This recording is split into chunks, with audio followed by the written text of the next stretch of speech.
Malam itu di pinggir jalan Kampung Kumuh Jakarta Selatan yang basah oleh hujan deras, Andi berdiri dengan perut kosong yang mengerang kesakitan. Dia rela melewatkan satu-satunya makan malamnya demi memberikan bungkus nasi goreng hangat yang baru dibelinya dengan uang tip ojek online hari ini kepada seorang pria parubaya yang tampak lemah dan tergeletak di trotoar. Napasnya tersengal-sengal karena kelaparan. "Pak, ambil ini, saya masih kuat, Bapak kelihatan lebih butuh," kata Andi pelan sambil berlutut dan menyodorkan plastik itu, meski air liurnya hampir menetes dan perutnya seperti diaduk-aduk. Pria itu, dengan baju lusuh tapi sepatu kulit yang masih mengkilap samar di bawah lampu jalan, menatap Andi lama sekali, mata tuanya penuh kejutan dan sesuatu yang lebih dalam, sebelum menerima bungkus itu dengan tangan gemetar. "Terima kasih, Nak. Nama kamu siapa?" tanya pria itu lemah. "Andi, Pak." "Andi Saputra," jawab Andi sambil membantu pria itu duduk bersandar di tembok. Mereka berbincang singkat, pria itu bercerita dia tersesat setelah dompetnya hilang, Andi hanya mengangguk sambil menahan lapar yang semakin menggigit. Setelah memastikan pria itu makan dengan lahap, Andi pulang ke kosan reyotnya dengan langkah gontai, perut kosong tapi hati anehnya hangat. Di kosan kecil berukuran 3 meter itu, Andi duduk di tepi kasur tipis, memandang foto lama di ponselnya, foto keluarga di Bandung dulu, sebelum segalanya berubah. 3 tahun lalu, saat umur 20, dia memberanikan diri mengaku pada orang tuanya bahwa dia menyukai laki-laki. Ayahnya, seorang ustadz kecil di masjid kampung, langsung memukulnya dan mengusirnya dari rumah dengan kata-kata, "Kamu membawa malu pada keluarga, haram." Ibu Andi hanya menangis tanpa berkata apa-apa. Sejak itu, Andi hidup sendiri di Jakarta, bekerja sebagai driver ojek online dari pagi hingga malam, kadang hanya makan sekali sehari. Dia menyembunyikan identitasnya rapat-rapat, takut tetangga kampung yang mayoritas Muslim konservatif akan mengucilkannya. Hanya ada satu teman dekat, Budi, sesama driver yang tahu rahasianya dan selalu bilang, "Kamu tetap Andi yang baik, bro." Tapi malam ini, setelah memberikan makanannya, Andi merasa ada yang berubah dalam dirinya. Dia bertanya-tanya, apakah kebaikan kecil ini ada artinya di dunia yang selalu menghakiminya. Malam itu dia tidur dengan perut kosong, mimpi tentang pria tua tadi yang entah kenapa terasa familiar. Pagi harinya, matahari baru saja terbit ketika suara mesin mobil mewah menggelegar di depan kosan. Andi yang baru bangun dan hendak sholat subuh terkejut melihat sebuah Mercedes hitam mengkilap berhenti tepat di depan pintu reyotnya. Dua pria berjas hitam turun, lalu seorang pria paruh baya yang kemarin tergeletak di trotoar keluar dengan pakaian rapi, jas mahal, dan senyum lebar. "Andi Saputra?" tanya pria itu ramah. Andi mengangguk bingung, jantungnya berdegup kencang. "Saya Darmawan Wijaya. Kemarin kamu menolong saya. Saya datang untuk membalas budi baikmu." Andi mundur selangkah, "Bapak kemarin." Pak Darmawan tertawa pelan. "Ya, saya sengaja menyamar untuk mencari orang-orang baik hati. Saya pemilik grup perusahaan properti terbesar di Indonesia. Dan hari ini, saya ingin mengajak kamu bekerja di perusahaan saya." Andi terdiam, dunia seolah berputar. Dari kelaparan semalam menjadi ditawari pekerjaan oleh miliarder. Dia tak tahu bahwa ini baru awal dari perjalanan yang akan mengubah segalanya, perjalanan di mana dia harus menghadapi dirinya sendiri, cinta yang tak terduga, dan tekanan masyarakat yang selama ini menekannya.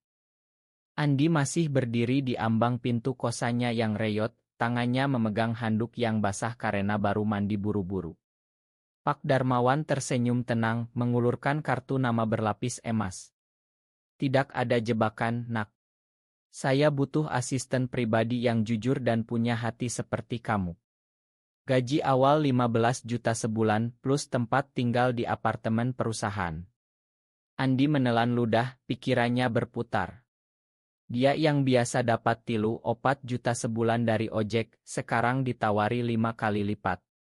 Tapi ada rasa takut, apa orang seperti dia, yang menyembunyikan siapa dirinya, pantas masuk dunia orang kaya. Saya tidak punya pendidikan tinggi, Pak, gumam Andi. Pak Darmawan menggeleng.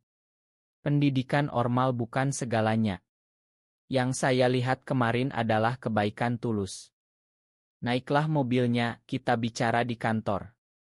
Di dalam mobil yang wangi kulit, Andi duduk tegang, melihat gedung-gedung tinggi Jakarta lewat jendela. Pak Darmawan bercerita tentang dirinya, dia duda, punya satu anak laki-laki bernama Rama yang baru pulang dari kuliah bisnis di Singapura. Rama pintar, tapi dia juga sedang mencari arah hidupnya, kata Pak Darmawan samar. Sesampai di gedung kantor mewah di Sudirman, Andi dibawa ke lantai 25. Di sana dia bertemu Rama untuk pertama kali. Rama, 20 genep tahun, tinggi, kulit sawo matang, mata tajam tapi senyumnya hangat. Selamat datang, Andi. Ayah sudah cerita tentangmu, kata Rama sambil menjabat tangan Andi. Sentuhan itu singkat, tapi Andi merasa ada getaran aneh di dada, sesuatu yang dia coba tekan selama bertahun-tahun. Hari-hari pertama di perusahaan seperti mimpi. Andi diberi kamar di apartemen mewah di kawasan Kuningan, baju kerja baru, dan tugas sederhana, mengatur jadwal Pak Darmawan, mengantar dokumen. Tapi yang paling menyenangkan adalah saat Rama mengajaknya makan siang di kantin eksekutif.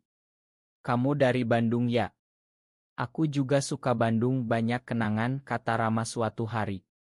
Andi tersenyum, mulai bercerita sedikit tentang keluarganya, tapi selalu menghindari bagian di aku gay. Rama sepertinya mengerti, dia tidak memaksa. Lambat laun, Andi merasa nyaman di dekat Rama. Mereka sering ngobrol malam-malam di balkon apartemen, membahas buku, ilmu, dan mimpi-mimpi. Andi mulai sadar bahwa Rama juga punya luka, dia pernah putus dengan pacar di Singapura karena tekanan keluarga. Di sini, di Indonesia, sulit ya jadi diri sendiri, gumam Rama suatu malam, dan Andi hanya mengangguk, hati mereka semakin dekat tanpa kata-kata besar. Tapi tidak semua mulus. Di kampung kosannya yang lama, tetangga mulai bertanya-tanya kenapa Andi jarang pulang. Budi, teman driernya, menelepon, "Bro, kamu kerja di mana sekarang? Ada yang bilang kamu naik mobil mewah." Andi berbohong sedikit, takut rahasianya terbongkar. Di kantor, ada rekan kerja yang iri, namanya Surya, yang selalu melirik Andi curiga. Anak baru kok langsung dekat sama bos besar, katanya suatu hari di lift. Andi hanya tersenyum kaku. Di rumah, ibunya menelepon setelah lama tidak bicara, "Andi, pulanglah, ayah sakit. Dan kami sudah cari calon istri untukmu." Andi menutup telepon dengan dada sesak. Malam itu, dia menangis sendirian di apartemen mewah, bertanya pada dirinya sendiri, apakah kebahagiaan baru ini layak jika harus terus berpura-pura. Rama datang mengetuk pintu, membawa kopi, dan mereka duduk berdua hingga larut, berbagi cerita tanpa harus mengatakan semuanya. Bulan pertama berlalu seperti angin. Andi sudah terbiasa dengan rutinitas baru, bangun pagi di apartemen yang luas, sarapan mewah yang disiapkan asisten, lalu ikut Pak Darmawan ke rapat-rapat besar. Tapi yang paling dia nantikan adalah waktu sore bersama Rama. Mereka mulai sering jalan-jalan ke tempat-tempat sederhana, ke Monas saat malam, atau makan sate di pinggir jalan Tamrin, tempat yang mengingatkan Andi pada kehidupan lamanya. Kamu tidak perlu malu dengan asalmu, Andi. Justru itu yang membuatmu istimewa, kata Rama suatu malam saat mereka duduk di taman kota, angin sejuk menyapu wajah. Andi menatap Rama lama, hatinya berdegup. Untuk pertama kalinya sejak diusir keluarga, dia merasa dilihat apa adanya. Suatu hari, Rama mengajak Andi ke rumah mewah keluarga di Pondok Indah. Pak Darmawan sedang ada acara keluarga kecil. Di sana, Andi bertemu dengan Ibu Rama yang ramah tapi tapannya tajam. "Kamu anak baik," kata Darmawan, kata Bu Darmawan sambil menyajikan makanan. Tapi Andi merasa ada tekanan tak terucap, keluarga ini kaya raya, berpengaruh, bagaimana jika mereka tahu dia gay? Malam itu, di kamar tamu, Rama masuk pelan.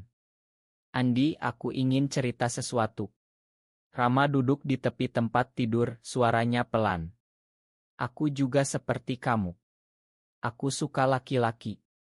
Ayah tahu, tapi ibu belum. Di Singapura dulu aku hampir menikah dengan perempuan karena tekanan, tapi aku mundur. Andi terkejut, tapi lega. Mereka berpelukan singkat, bukan pelukan romantis, tapi pelukan persahabatan yang dalam.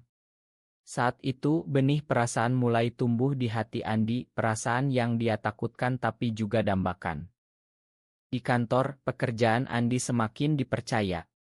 Pak Darmawan memberinya proyek kecil, mengurus program CER untuk anak-anak yatim di kampung-kampung. Andi senang karena dia bisa kembali ke akarnya, membantu orang seperti dirinya dulu. Tapi Surya, rekan iri, mulai menyebar gosip halus, Andi kok dekat sekali sama Rama. Mereka berdua selalu bareng. Gosip itu belum sampai ke telinga bos, tapi Andi merasa gelisah. Dia menelepon Budi, "Bro, jangan bilang siapa-siapa ya soal aku." Budi janji, tapi Andi tahu di kampung, rahasia sulit disembunyikan. Akhir pekan, Andi pulang ke Bandung naik kereta mewah yang dibayar perusahaan. Ayahnya masih sakit, ibunya memeluknya erat. "Kamu sudah sukses ya, nak. Sekarang nikah saja, biar tenang." Andi diam, hatinya sakit. Di kamar lamanya, dia menatap poster lama, ingat bagaimana dia dulu menangis sendirian karena merasa berbeda. Kembali ke Jakarta, dia cerita pada Rama. Rama memegang bahunya, "Kita sama, Andi. Kita harus belajar menerima diri dulu." Malam itu, di balkon apartemen, mereka duduk berdekatan, bahu bersentuhan, dan Andi merasa untuk pertama kali, dia tidak sendirian dalam perjuangannya. Tapi dia belum tahu bahwa badai besar sedang mendekat. Hubungan Andi dan Rama semakin dalam, meski masih diam-diam, mereka mulai saling curhat tentang mimpi. Andi ingin buka usaha kecil untuk anak-anak jalanan. Rama ingin perusahaan ayahnya lebih peduli isu sosial termasuk dukungan bagi komunitas minoritas. Suatu malam di apartemen, setelah makan malam berdua, Rama memegang tangan Andi. "Aku suka kamu, Andi. Bukan sebagai teman." Andi membeku, lalu tersenyum malu. "Aku juga, Rama. Tapi takut." Mereka berciuman pertama kali, lembut, penuh perasaan, bukan nafsu. Itu adalah momen di mana Andi merasa akhirnya utuh. Tapi kebahagiaan tak bertahan lama. Ayah Andi semakin parah sakitnya, ibu menelepon memaksa pulang untuk menikah dengan anak tetangga. Andi pergi lagi ke Bandung, kali ini dengan Rama yang diam-diam ikut mengantar hingga stasiun. Di kampung tetangga sudah bergosip, "Andi kok jarang sholat, kerja di mana sih?" Saat Andi menolak lamaran perjodohan, ayahnya marah besar, "Kamu masih ingat dosa lama itu? Allah tidak ridho." Andi pulang ke Jakarta dengan hati hancur, tapi Rama menunggunya di apartemen, memeluknya lama. "Kita hadapi bersama." Di kantor, gosip Surya semakin kencang. Suatu hari, Surya sengaja meninggalkan printout email lama Rama yang menyebut pacar di Singapura cowok. Andi melihatnya, panik. Pak Darmawan memanggil mereka berdua ke ruangan. "Saya tahu kalian dekat. Saya tidak masalah, asal kerja tetap profesional." Pak Darmawan ternyata sudah curiga sejak lama dan mendukung karena dia sendiri punya pengalaman masa lalu. Tapi Bu Darmawan di rumah mulai curiga, menelepon Rama, "Jangan dekat-dekat dengan anak baru itu, nanti orang salah paham." Rama membela Andi, tapi ketegangan keluarga mulai terasa. Andi mulai merasa tertekan. Dia mengorbankan cuti untuk membantu proyek CER, bahkan memberikan bonus pertamanya untuk biaya obat ayahnya di Bandung. Tapi Budi, teman lamanya, datang ke Jakarta dan bertemu Andi. "Bro, di kampung ada yang bilang kamu gay. Mereka mau usir kamu dari Datar Drir." Andi terdiam. Malam itu, dia hampir putus asa, tapi Rama datang, mereka bicara hingga pagi. "Kita tidak perlu sembunyi selamanya," kata Rama. Andi mulai belajar menerima, tapi krisis belum berakhir. Badai datang tiba-tiba. Surya, karena iri dipromosikan Andi, sengaja menyebarkan foto Andi dan Rama yang sedang berpelukan di balkon ke grup chat karyawan. Foto itu viral di internal perusahaan, meski tidak eksplisit, tapi cukup untuk membuat orang berbisik. Pak Darmawan marah pada Surya dan memecatnya, tapi kerusakan sudah terjadi. Beberapa klien konserati membatalkan kontrak, bilang de perusahaan ini tidak lagi sesuai nilai kami. Bu Darmawan marah besar pada Rama, kamu mau hancurkan nama keluarga. Rama membela, ini hidupku, Bu. Andi merasa bersalah, dia memutuskan mengundurkan diri untuk menyelamatkan perusahaan. Aku kembali ke kampung saja, katanya pada Rama dengan air mata. Rama menahan, jangan, ini bukan salahmu. Andi pergi diam-diam ke Bandung, tinggal di kos murah dekat rumah orang tua. Ayahnya semakin sakit, tapi saat Andi datang, ayah bilang, kamu sudah tidak anakku lagi. Andi menangis di masjid dekat rumah, berdoa mencari kekuatan. Rama menyusul ke Bandung mencarinya berhari-hari. Mereka bertemu di Taman Kota Lama Andi. Aku tidak bisa hidup tanpamu, kata Rama. Mereka berpelukan di bawah pohon, tak peduli orang lewat. Tapi saat pulang, tetangga melihat dan menyebarkan berita. Keluarga Andi mengusirnya lagi. Andi kembali ke Jakarta dengan hati hancur, tapi Rama menunggu di stasiun, membawanya pulang ke apartemen. Di perusahaan, Pak Darmawan memanggil Andi kembali, kamu bagian dari keluarga sekarang. Tapi Andi harus menghadapi konsekuensi, dia kehilangan beberapa teman lama, termasuk Budi yang takut bergaul lagi karena tekanan kampung. Andi merasa pengkhianatan dari masyarakat, tapi juga melihat kebaikan dari Rama dan Pak Darmawan. Dia memutuskan berhenti menyembunyikan sepenuhnya, meski tak terbuka besar. Krisis ini membuatnya dewasa, dia sadar bahwa kebahagiaan butuh perjuangan, bukan lari. Rama memeluknya malam itu, kita bangun hidup baru bersama. 6 bulan kemudian, kehidupan Andi berubah total. Dia tidak lagi asisten biasa, tapi memimpin di sicer perusahaan, fokus membantu anak muda yang mengalami diskriminasi seperti dirinya dulu.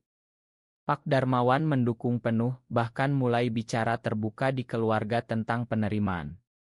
Bu Darmawan lambat laun melunak setelah melihat Andi membantu Rama mengelola proyek amal. Andi pulang ke Bandung lagi, kali ini dengan Rama. Mereka tidak memaksa pengakuan, tapi Andi duduk bersama ayahnya yang sudah lebih lemah. Ayah, aku tetap anakmu, meski berbeda. Ayah diam lama, lalu memegang tangan Andi, pulanglah sesekali. Bukan penerimaan penuh, tapi awal perdamaian. Andi dan Rama kini resmi berpasangan, meski tetap rendah proil di masyarakat Indonesia yang masih konservatif. Mereka tinggal bersama di apartemen, merencanakan masa depan, mungkin pindah ke Bali sementara untuk proyek baru, atau tetap di Jakarta dan terus berjuang. Andi sering mengunjungi kampung lamanya, memberikan bantuan tanpa pamrih, dan banyak anak muda yang diam-diam mendatanginya untuk curhat. Dia menjadi teladan tanpa sengaja. Suatu malam di balkon, sama seperti adegan pertama mereka, Rama berlutut, Andi, mau jadi pendamping hidupku selamanya. Andi tersenyum, air mata bahagia, ya. Mereka memeluk di bawah langit Jakarta yang penuh bintang, merasa perjalanan panjang dari kelaparan semalam hingga cinta ini layak semua pengorbanan. Andi kini tahu bahwa kebaikan kecilnya dulu bukan kebetulan. Itu membuka pintu pada dunia baru, pada cinta, pada penerimaan diri. Dia masih menghadapi tatapan aneh di jalan, pesan ancaman anonim, tapi dia tidak lagi takut. Bersama Rama, dia belajar bahwa keluarga sejati adalah yang memilih untuk tetap di sisi kita. Perusahaan terus berkembang, proyek semakin besar, dan Andi sering berpidato di acara internal, kebaikan tidak mengenal orientasi. Hidupnya kini penuh warna, meski Indonesia masih sulit, dia yakin perubahan dimulai dari diri sendiri. Apakah benar bahwa seorang pria gay di Indonesia harus selalu mengorbankan hubungan dengan keluarga asalnya demi menemukan kebahagiaan sejati dengan pasangannya, atau ada jalan tengah yang memungkinkan keduanya? Benar atau salah?